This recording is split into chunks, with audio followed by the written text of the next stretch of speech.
Hello, good morning everyone. So it's a sharing time, day 18. So good morning po sa ating lahat. Ito, nagbabasa ako ng Master Your Emotion. May nakabasa na din ba sa inyo to? Sobrang thankful ako kasi nahanap ko tong book na to, bagay na bagay sa akin. At grabe, ang dami kong learnings dito sa book na to. Nandito ko na-learn yung pagiging calm at saka yung nagme-meditate naman tayo everyday, pero sabi nga dito, kailangan maging consistent tayo sa pagme-meditate.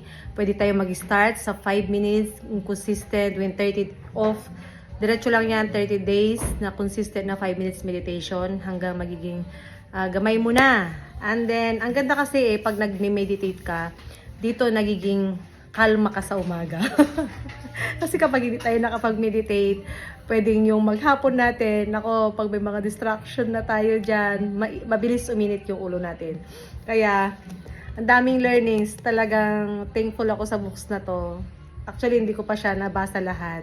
Pero dito ko natutunan yung pagiging kalmado, yung clear mind talaga, surrender mo, yung everything na meron ka kay Lord, kasi i-guide ka niya talaga. Walang ibang mag-guide sa atin kundi ang ating Panginoon. Mga librong to, mga binabasa natin, mga guidance po natin tong mga to para ma-enhance kung ano yung meron tayo, at the same time ma-improve yung kakayanan natin and yung mga emotions na napagdadaanan natin everyday, natutunan natin na i-handle siya.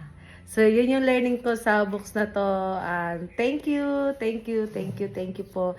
Thank you po sa aking mga tagapakinig. Sana marami po kayong natutunan. At marami pa po akong i-share sa inyo.